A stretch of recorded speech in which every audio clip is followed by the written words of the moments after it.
போரூர் அருகே சாலையில் குளம் போல் பெருக்கெடுக்கும் கழிவு நீரால் வாகன ஓட்டிகளும் பொதுமக்களும் கடும் அவதியடைந்து வருகின்றனர். சின்ன போரூர் பிரதான சாலையில் கழிவுநீர் கால்வாய் நிரம்பி சாலையில் கழிவுநீர் பெருக்கெடுத்து ஓடுகிறது. இதனால் அவ்வழியாக செல்லக்கூடிய மக்களும் வாகன ஓட்டிகளும் தேங்கி நிற்கும் கழிவுநீரில் செல்லக்கூடிய அவல நிலை ஏற்பட்டுள்ளது. மாநகராட்சி அதிகாரிகள் கழிவுநீரை அகற்ற உடனடியாக நடவடிக்கை எடுக்க வேண்டும் என்று அப்பகுதி மக்கள் வேண்டுகோள் விடுத்துள்ளனர்.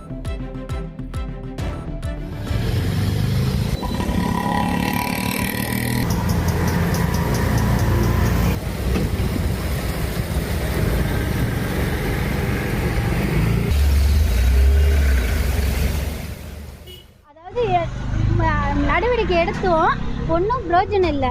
இப்போ மழை தண்ணியெலாம் சாக்கடை தண்ணி தான் ரொம்ப நாளாகவே இது இருக்குது. எல்லாத்துக்கும் காய்ச்சல் வர்றதே இதுதான். இவ்வளோ தண்ணியிலையும் நான் போயிருக்கேன். இதில் இடுப்பளவுக்கு தண்ணியும் வந்திருக்கு, முழங்கால் வரைக்கும் தண்ணியும் வந்தது. வியாபாரம் பண்ண முடியல, ஒன்றும் பண்ண முடியல. ரொம்ப கஷ்டத்தில் இருக்கேண்ணா. ஒரு வியாபாரம் பண்ண முடியாமல் வியாபார கடை மூடி திறக்கிற மாதிரி ஆகிப்போச்சுண்ணா. ரொம்ப மழை பெஞ்சே ஒரு வாரத்துக்கு மேலே ஆகுது. தண்ணி மேலேருந்து காவாயில் ஏறி வருது. ரொம்ப கஷ்டமாக இருக்குது. ஒன்றும் பண்ண முடியல, குழப்பம் பண்ண முடியல. பார்த்து பண்ணுங்கண்ணா, எல்லாம் ஏற்பாடு பண்ணி விடுங்கண்ணா.